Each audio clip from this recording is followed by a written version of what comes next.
Hello friends, स्वागत है आपके अपने यूट्यूब चैनल गवर्नमेंट जॉब अड्डा 24 आवर्स में। आज जो मैं आपके लिए वैकेंसी लेकर आया हूँ, जो कि इसरो के अंदर वैकेंसी निकली हुई इंडियन स्पेस रिसर्च ऑर्गेनाइजेशन है, जो कि government of India ministry of defence के अंदर आता है। इसके अंदर वेरियस पोस्ट पर वैकेंसी निकली हुई है, जिसके बारे में डिटेल में बात करेंगे। क्या क्वालिफिकेशन रहेगी, क्या एज लिमिट रहेगी, कौन एलिजिबल रहेगा, कौन अप्लाई कर सकता है। सबसे पहले फ्रेंड्स, अभी तक आपने चैनल को सब्सक्राइब नहीं किया तो सब्सक्राइब कर लीजिएगा, ताकि ऐसी ही गवर्नमेंट जॉब से जुड़ी अपडेट्स आप वीडियो द्वारा प्राप्त कर सकोगे। और फ्रेंड्स, इस चैनल पर अगर बेल आइकन पर क्लिक करके ऑल पर क्लिक कर दीजिएगा, ताकि कोई भी इन्फॉर्मेशन आती है, वीडियो आती है, अपडेट आती है गवर्नमेंट जॉब से जुड़ी हुई, नोटिफिकेशन द्वारा आपको वीडियो प्राप्त हो जाएगा। कोई भी वीडियो आपसे मिस नहीं होगा। चलो फ्रेंड्स, बात करते हैं वैकेंसी के बारे में। जैसे कि फ्रेंड्स आप देख सकते हो, ये इसरो की ऑफिशियल वेबसाइट है। साइड में जैसे इसका लोगो भी लगा हुआ है, इंडियन स्पेस रिसर्च ऑर्गेनाइजेशन। इसके ऑफिशियल वेबसाइट पर आकर आपको इसके करियर पोर्टल पर जाना होगा। जैसे कि आप देख सकते हो, यहाँ करियर्स लिखा हुआ है। इस करियर्स पर क्लिक करोगे तो इसके रिक्वायरमेंट पोर्टल के ऊपर पहुंच जाओगे। जैसे कि फ्रेंड्स आप देख सकते हो, रिक्वायरमेंट पोर्टल ओपन हो चुका है। उसके बाद आपको इसके नीचे स्क्रॉल डाउन करना होगा।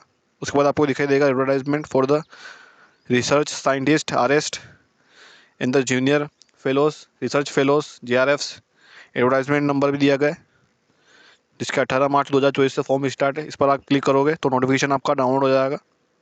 अगर आपको नोटिफिकेशन डाउनलोड करने में कोई दिक्कत आती है तो मैं अप्लाई करने का लिंक और नोटिफिकेशन का लिंक दोनों डिस्क्रिप्शन में दे रहा हूँ, ताकि डायरेक्टली जाके भी डाउनलोड कर सकोगे। डाउनलोड करने में आपको कोई दिक्कत नहीं आएगी। अब फ्रेंड, डिटेल में बात करते हैं वैकेंसी के। जैसे कि फ्रेंड्स आप देख सकते हो, मैंने नोटिफिकेशन डाउनलोड कर लिया है। ऊपर ही जैसे लिखा हुआ है ISRO Indian space research organisation है, एनआरएससी के अंदर वैकेंसी निकली हुई है, क्योंकि government of India department of space के अंडर आता है। जैसे कि आप देख सकते हो, national remote sensing centre Balanagar Hyderabad के अंदर वैकेंसी निकली हुई है, जिसके बारे में डिटेल में बात करेंगे। जैसे कि ये हेडिंग लगी हुई है, NRSC invites online applications for eligible candidates, यानी जो भी कैंडिडेट्स एलिजिबल रहेंगे एनआरसी ने इनवाइट किया है ऑनलाइन एप्लीकेशंस कैंडिडेट्स के लिए, जो कि टेम्परेरी रिसर्च पर्सनल पोजीशंस रहेगी आपकी। परमानेंट जॉब हो जाएगी आपकी, परफॉर्मेंस बढ़िया रहेगी तो। जैसे कि आप देख सकते हो, सबसे पहले जो आपकी पोस्ट रहेगी वो रिसर्च साइंटिस्ट की रहेगी। पोस्ट कोड दे सकते हो RS10 और RS11 है। नंबर ऑफ़ पोजीशंस RS10 में 3 है, RS11 में 4 है। RS10 के लिए देख सकते हो आप MSc आपने किया हुआ है। उसके बाद जो फ्रेंड्स बात आती है क्वालिफिकेशन की, एलिजिबिलिटी की, उसके बारे में बात करते हैं, जो सबसे इंपॉर्टेंट पॉइंट रहेगा। MSc आपने जियोलॉजी की हुई है, अप्लाइड जियोलॉजी की हुई है, या फिर इक्विलेंट स्पेशलाइजेशन किया हुआ है आपने BSc having physics maths geology है, तो आप एलिजिबल रहोगे, अप्लाई कर सकते हो। उसके बाद जो पोस्ट आती है MEM Tech किया हुआ है आपने रिमोट सेंसिंग के अंदर, GIS के अंदर, जियो इन्फॉर्मेटिक्स या इक्विलेंट सिविलाइजेशन, तो भी आप एलिजिबल रहोगे, अप्लाई कर सकते हो। या फिर आपने BE BTech किया हुआ है कौन से भी ब्रांच के अंदर, इंजीनियरिंग के अंदर, एलिजिबल रहोगे, अप्लाई कर सकते हो। उसके बाद आता है RS12, RS13 और RS14। RS12 जो रहेगा उसकी 4 वैकेंसीज निकाली गई है। MEM Tech किया हुआ है आपने रिमोट सेंसिंग के अंदर, GIS इन जियो इन्फॉर्मेटिक्स इक्विलेंट स्पेशलाइजेशन किया हुआ है, या फिर आपने BE BTech किया हुआ है सिविल इंजीनियरिंग के अंदर या एग्रीकल्चर इंजीनियरिंग के अंदर, तो भी आप अप्लाई कर सकते हो, कोई दिक्कत वाली बात नहीं है। उसके बाद जो पोस्ट आती है RS13 की, एक वैकेंसी निकाली गई है। MEM Tech किया हुआ है आपने रिमोट सेंसिंग और GIS geo informatics equivalent specialisation किया हुआ है, या फिर आपने BE BTech किया हुआ है कंप्यूटर साइंस के अंदर, इंजीनियरिंग जियो इन्फॉर्मेटिक्स या इक्विलेंट स्पेशलाइजेशन किया हुआ है, तो भी आप एलिजिबल रहोगे, अप्लाई कर सकते हो। उसके बाद जो पोस्ट आती है RS14, टोटल आपकी 5 वैकेंसीज रहेगी। MEM Tech किया हुआ है आपने remote sensing GIS geo informatics के अंदर, साथ ही में आपने BSc एग्रीकल्चर फॉरेस्ट्री हॉर्टिकल्चर किया हुआ है 4 ईयर्स की डिग्री वाली, तो आप एलिजिबल रहोगे, अप्लाई कर सकते हो। उसके बाद जो पोस्ट आती है RS15, टोटल एक वैकेंसी निकाली गई है। MSc botany forestry ecology and environmental sciences किया हुआ है आपने, specialisation with BSc in any subject किया हुआ है आपने, तो आप एलिजिबल रहोगे, अप्लाई कर सकते हो। उसके बाद जो पोस्ट आती है लास्ट RS16, 2 वैकेंसीज निकाली गई है। MEM Tech किया हुआ है आपने सिविल इंजीनियरिंग या फिर specialisation in water resources hydrology and irrigation water के अंदर, मैनेजमेंट के अंदर, साथ ही में आपने BE BTech किया हुआ है सिविल इंजीनियरिंग एग्रीकल्चर इंजीनियरिंग के अंदर, तो आप एलिजिबल रहोगे, अप्लाई कर सकते हो। उसके बाद जो आता है वो प्रोजेक्ट साइंटिस्ट रहेगा, PS02। जैसे कि आप देख सकते हो 6 वैकेंसीज निकाली गई है, कैटेगरी वाइज आप चेक कर सकते हो। MEM Tech किया हुआ है आपने remote sensing GIS geo informatics के अंदर, साथ ही में BE/BTech किया हुआ है कंप्यूटर साइंस इंजीनियरिंग या जियो इन्फॉर्मेटिक्स इक्विवेलेंट स्पेशलाइजेशन किया हुआ है तो भी आप एलिजिबल रहोगे, अप्लाई कर सकते हो।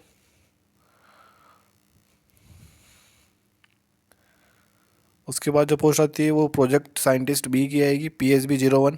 टोटल आपकी 4 वैकेंसीज निकाली गई है। BE/BTech किया हुआ है आपने कंप्यूटर साइंस इंजीनियरिंग के अंदर तो आप एलिजिबल रहोगे, अप्लाई कर सकते हो। उसके बाद आता है project associate first, PA-03 post code. Total 2 vacancies रहेगी। MSc आपने किया हुआ है रिमोट सेंसिंग या GIS इक्विवेलेंट किया हुआ है स्पेशलाइजेशन, साथ ही में आपने BSc किसी भी सब्जेक्ट में किया हुआ है तो आप एलिजिबल रहोगे, अप्लाई कर सकते हो। उसके बाद पोस्ट आती है project associate second, PA-201 post code. Total आपकी 12 वैकेंसीज रहेगी। कैटेगरी वाइज आप चेक कर सकते हो।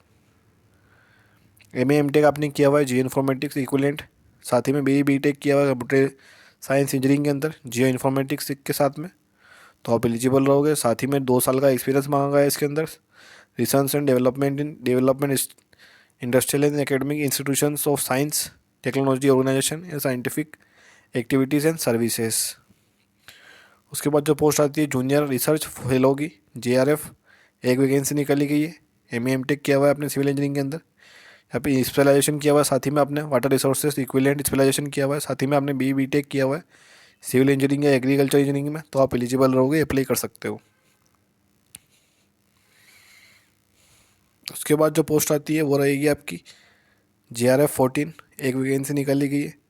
MA/MTech किया हुआ है आपने remote sensing GIS geo informatics के अंदर, साथ ही में BSc एग्रीकल्चर की हुई है 4 इयर्स डिग्री वाली तो आप एलिजिबल रहोगे, अप्लाई कर सकते हो। उसके बाद जो पोस्ट आती है वो JRF-15 रहेगी। 7 वैकेंसीज निकाली गई है। MSc आपने एटमॉस्फेरिक साइंसेस और इक्विवेलेंट स्पेशलाइजेशन किया हुआ है। साथ ही में आपने BSc फिजिक्स केमिस्ट्री मैथ्स के साथ में किया हुआ है कंपल्सरी सब्जेक्ट के साथ में तो आप एलिजिबल रहोगे, अप्लाई कर सकते हो।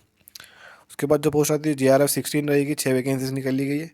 MSc किया हुआ है आपने ओशनोग्राफी के अंदर, इक्विवेलेंट स्पेशलाइजेशन किया हुआ आपने, साथ ही में BSc किया हुआ आपने फिजिक्स में मैथमेटिक्स कंपल्सरी सब्जेक्ट रहने चाहिए, साफ इसमें लिखा हुआ है। उसके बाद जो पोस्ट आती है JRF-17 रहेगी। एक वैकेंसी निकाली गई है। MA/MTech किया हुआ है आपने एटमॉस्फेरिक साइंसेस के अंदर, chemistry earth science system science के साथ में BE/BTech किया हुआ है आपने इंजीनियरिंग तो आप एलिजिबल रहोगे, अप्लाई कर सकते हो। कौन सी भी ब्रांच में किया हुआ है दिक्कत वाली बात नहीं है।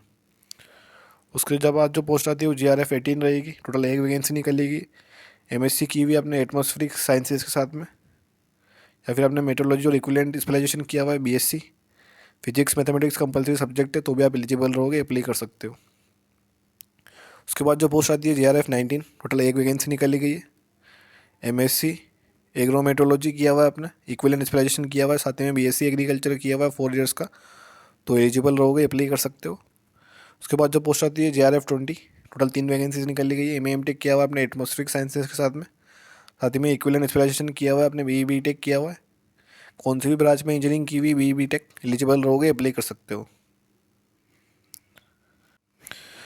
उसके बाद जो पोस्ट आती है JRF-21, टोटल 3 वैकेंसी निकाली गई है। MSc किया हुआ है आपने क्लाइमेट साइंस के अंदर या फिजिक्स के अंदर, एटमॉस्फेरिक साइंस में या फिजिकल ओशनोग्राफी के अंदर या जियो फिजिक्स विद किया हुआ है आपने, साथ ही में BSc किया हुआ आपने physics mathematics as a compulsory subject है तो आप एलिजिबल रहोगे, अप्लाई कर सकते हो। उसके बाद जब पोस्ट आती है JRF-22, टोटल एक वैकेंसी निकाली गई है। MSc physics metrology atmospheric sciences, साथ ही में आपने BSc physics mathematics compulsory subject है तो आप एलिजिबल रहोगे। उसके बाद जब पोस्ट आती है JRF-23, टोटल एक वैकेंसी निकाली गई है। MSc फिजिक्स या मेट्रोलॉजी किया हुआ है, साथ ही में आपने BSc physics mathematics compulsory subject है तो एलिजिबल रहोगे। उसके बाद जो पोस्ट आती है JRF-24, टोटल एक वैकेंसी निकाली गई है। MA/MTech किया हुआ है आपने एटमॉस्फेरिक साइंसेस के अंदर या केमिकल इंजीनियरिंग के अंदर, मेट्रोलॉजी विद BE/BTech किया हुआ है आपने, कौन सी भी डिग्री होगी आपके पास ब्रांच के अंदर, एलिजिबल रहोगे, अप्लाई कर सकते हो।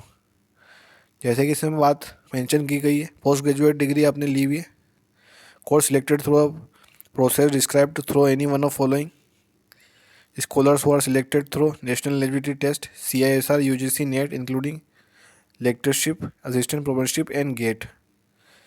यानी जैसे कि इसमें लिखा हुआ है, विद्वान जो राष्ट्रीय पात्रता परीक्षा CISR UGC NET के माध्यम से चुने जाते हैं, जिन्हें व्याख्याता पद सहायक प्रोफेसर और गेट शामिल है, उनको एलिजिबल माना जाएगा। साफ इसमें लिखा हुआ है निम्न प्रकार से किसी भी एक माध्यम से वर्णित प्रक्रिया में माध्यम से चयनित व्यावसायिक पाठ्यक्रम में स्नातकोत्तर डिग्री होनी चाहिए। साफ इसमें लिखा हुआ है, आप चेक कर सकते हो। ये selection process through national level examination conducted by central government जो दिए गए DST, DBT, DAE, DOS, DRDO, MHRD, ISR, ICMR, IIT, ISC, IIACR ये दिए गए हैं, आप डिटेल में चेक कर सकते हो। उसके बाद लिस्ट ऑफ प्रोजेक्ट दिया गया है, पोस्ट से संबंधित परियोजनाओं की सूची दी गई है। RS ट्रेन की जो 3 वैकेंसीज रहेगी, SIL AAS रहेगा, satellite integrated landslide assessment and alert system. RS11 जो रहेगा 4 पोजीशंस जिसके लिए दी गई है, उसके satellite integrated landslide assessment and alert system SILAAS रहेगा, सिलास। उसके बाद जो रहेगा आपका RS12, RS13 और RS14 जो रहेगा national programme and land cover and land use monitoring रहेगा। RS15 में automated direction of forest close cover loss development of lidar and the reference biomass size network रहेगा। उसके बाद RS16 की 2 वैकेंसी जो रहेगी, monitoring modelling and management of golf रहेगा। PS2 जो रहेगा उसके लिए वेब बेस्ड क्लाइमेट सर्विसेज रहेगी, special decision support system for managing transmission towers of power grid रहेगा। PSB01 के लिए development and reporting of green cover index for national highways of India रहेगा। PA03 के लिए rejuvenating water sheds for agriculture regulation through innovative development रहेगा। PA201 के लिए GeoICT solution for urban frame survey रहेगा। GRF13 के लिए नेशनल हाइड्रोलॉजी प्रोजेक्ट रहेगा, NHP। GRF14 के लिए assessing of agriculture residue burn and is contribution to air pollution रहेगा। GR15 के अलग डिटेल्स दी गई है, ऐसे ही सब पोस्ट के अलग डिटेल्स दी गई है, आप चेक कर सकते हो नोटिफिकेशन के अंदर डिटेल में। उसके बाद जो प्लेस ऑफ जो पोस्टिंग रहेगी, NRC operates through multiple campuses located at Shadnagar, Rangareddy district, JD मेल्टा एंड बालनगर इन हैदराबाद रहेगा। रीजनल रिमोट सेंसिंग जो सेंटर्स रहेंगे लोकेटेड है जो नागपुर, न्यू दिल्ली, कोलकाता, जोधपुर और बेंगलुरु के अंदर है। सिलेक्टेड जो कैंडिडेट्स रहेंगे उनको कहाँ पर भी पोस्टेड किया जा सकता है, और अदर जितने भी कैंपस रहेंगे। NRC रिजर्व टू राइट रखता है, कैंडिडेट्स का कभी भी ट्रांसफ़र हो सकता है, साफ इसमें लिखा हुआ है। प्रोजेक्ट की रिक्वायरमेंट्स रहेगी उसके हिसाब से कभी भी आपका ट्रांसफ़र हो सकता है। उसके बाद फ्रेंड्स बात आती है पे स्केल की। सबसे पहले जो रहेगा आपका रिसर्च साइंटिस्ट RS रहेगा, पे लेवल आपका 10 का रहेगा, 56,100 रुपीज़ आपकी पे मैट्रिक्स लेवल रहेगा। जो 7 CPC का रहेगा, जैसे कि साहब लिखा हुआ 56,100 रुपये पर मंथ आपको सैलरी मिलेगी। अदर जो अलाउंस रहेंगे, DNS अलाउंस, HRA, वो सब आपको in force at the place of joining will be paid दिया जाएगा, साफ इसमें लिखा हुआ है। उसके बाद जो पोस्ट आती है प्रोजेक्ट साइंटिस्ट फर्स्ट की, इसका जो पे स्केल रहेगा वो 56,000 पर मंथ रहेगा। HRA और जो रहेगा वो DNS अलाउंस वो आपको इसमें भी मिल जाएगा। उसके बाद जो पोस्ट आती है प्रोजेक्ट साइंटिस्ट B की, पे स्केल इसमें आपका सेम रहेगा 56,000 का, साफ इसमें लिखा हुआ है। उसके अलावा जो आपको HRA DA जो मिलेगा वो आपको इसके अंदर मिल जाएगा। उसके बाद जो पोस्ट आती है प्रोजेक्ट एसोसिएट फर्स्ट की, इसमें आपको 31,000 रुपये पर मंथ सैलरी मिलेगी, साफ इसमें लिखा हुआ है HRA प्लस DNA अलाउंस मिल जाएगा। उसके बाद जो पोस्ट आती है प्रोजेक्ट एसोसिएट सेकंड की, 35,000 रुपये पर मंथ यानी 35,000 पर मंथ सैलरी मिलेगी आपको, साफ इसमें लिखा हुआ है। उसके बाद जो पोस्ट आती है जूनियर रिसर्च फेलोज़ की, जूनियर रिसर्च फेलोज़ की जो पेड रहेगा वो 37,000 पर मंथ रहेगा, 37,000 रुपये पर मंथ, जो कि इंक्रीज हो जाएगा 42,000 रुपये पर मंथ जैसा सीनियर रिसर्च फेलोज यानी SRF, जो कि आफ्टर 2 साल के बाद में successful computation of review and research of work रहेगा। उसके बाद 2 ईयर्स कंप्लीट होने के बाद आपको ये सैलरी मिल जाएगी। उसके बाद जो परसेंटेज ऑफ मार्क्स रहेंगे, जैसे कि आप देख सकते हो MA MTech में 60% मार्क्स रहेंगे, MSc में 65% मार्क्स रहेंगे मिनिमम, BTech में 65% मार्क्स रहेंगे, BSc में 60% मार्क्स रहेंगे। और जो कैंडिडेट्स रहेंगे हैविंग ड्यूल इंटीग्रेटेड डिग्री जो रहेगी, CPGA परसेंटेज दिए गए आपको डिटेल में चेक कर सकते हो आप। और उसके बाद अलग अलग नोटिफिकेशंस के हिसाब से डिटेल्स दी गई है। उसके बाद फ्रेंड्स आप एज लिमिट भी देख सकते हो। JRF के लिए मैक्सिमम आपकी एज लिमिट 28 साल रहेगी, जनरल EWS के लिए, OBC के लिए 31 साल, ST के लिए 33 साल। RS MSc बेस जो रहेगा, जनरल के लिए 28 साल मैक्सिमम, OBC के लिए 31 साल, SC ST के लिए 33 साल। RS जो MTech बेस रहेगा, जनरल EWS के लिए 30 साल, OBC के लिए 33 साल, SC ST के लिए 35 साल। उसके बाद PF फर्स्ट एंड सेकंड जो रहेगा, जनरल EWS के लिए 35 साल, OBC के लिए 38 साल, SC ST के लिए 40 साल। उसके बाद PS फर्स्ट जो रहेगा 35 साल जनरल EWS के लिए, OBC के लिए 38 साल, SC/ST के लिए 40 साल। उसके बाद आता है PSB B, 35 साल जनरल EWS के लिए, OBC के लिए 38 साल, मैक्सिमम एज लिमिट SC/ST के लिए 40 साल। ठीक है फ्रेंड्स, ये थी आपकी एज लिमिट। उसके बाद बात करते हैं सिलेक्शन प्रोसीजर की। जो भी जितने भी कैंडिडेट्स रहेंगे, जो भी minimum requirement position of the same doesn't automatically make the candidate eligible. जो भी कैंडिडेट्स एलिजिबल रहेंगे, जो भी large number of applications received होती है पर्टिकुलर पोस्ट के लिए, NRC में conduct return exam and return exam किया जाएगा हैदराबाद के अंदर। उसके बाद शॉर्ट लिस्ट किया जाएगा कैंडिडेट्स को for the selection process for the final selection जो रहेगा purely based on the performance in the interview. उसके बाद आपका इंटरव्यू होगा, उसके बाद आपको शॉर्ट लिस्ट किया जाएगा। उसके बाद जो टर्नओवर जो रहेगा आपका पोजीशंस का, पोजीशंस रिटवर्ड्स are purely on temporary basis and temporary basis रहेगा for the period of 1 year which can be further extended based on the performance of their candidates. यानी जो ये पोजीशंस जो रहेगी, आपकी पोस्ट जो रहेगी वो सिर्फ टेम्पररी बेसिस पर है 1 साल का, पर आपकी परफॉर्मेंस बढ़िया रहती है तो आप परमानेंट भी हो सकते हो, आपका टाइम एक्सटेंड भी हो सकता है, साफ इसमें लिखा हुआ है। उसके बाद डॉक्यूमेंट्स बताया गया इसके अंदर जो आपको अपलोड करने होंगे अप्लाई करते time. Recent colour photo size, signature, all essentials जितने भी आपके क्वालिफिकेशन से सर्टिफिकेट्स है वो सब आपको अपलोड करने होंगे। Proof of qualifying GATE and NEET.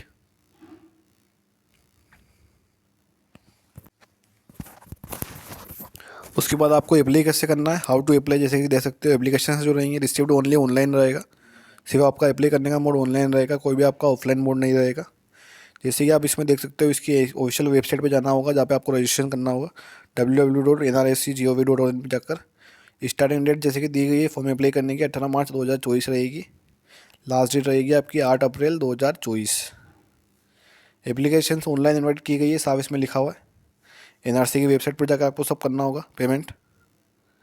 General condition दी गई है, पोजीशंस आर टेम्पररी लिखा हुआ है साफ इसमें, नंबर ऑफ पोजीशन से जो कम ज़्यादा हो सकती है। ओनली शॉर्ट लिस्टेड कैंडिडेट्स को इंटरव्यू के लिए बुलाया जाएगा, साफ इसमें लिखा हुआ है। एजुकेशन जो क्वालिफिकेशन रहेगी वो रिक्वायर्ड मांगी गई है, साफ इसमें लिखा हुआ है। और लास्ट डेट तक आपकी क्वालिफिकेशंस कंप्लीट होने चाहिए। उसके बाद अलग अलग कंडीशंस दी गई है जो कि आप डिटेल में और नोटिफिकेशन के अंदर चेक कर सकते हो। ठीक है फ्रेंड्स, ये था आपका डिटेल वीडियो जो कि NRC इसरो के अंदर वैकेंसी निकली हुई थी जिसके बारे में डिटेल में बात करी है। प्लीज़ फ्रेंड्स, आपने चैनल को अभी तक सब्सक्राइब नहीं किया, सब्सक्राइब कर लीजिएगा ताकि इसी गवर्नमेंट जॉब से जुड़े अपडेट्स आप वीडियो द्वारा प्राप्त कर सकोगे। अगर आपको वीडियो बढ़िया लगा हो तो लाइक कर दीजिएगा, कमेंट कर दीजिएगा, और अगर आपको किसी को शेयर करना हो तो शेयर कर दीजिएगा ताकि आपसे जुड़ा हुआ जो भी स्टूडेंट रहेगा वो भी जानकारी को प्राप्त कर सकेगा। मिलते हैं आपसे अगले वीडियो में। धन्यवाद।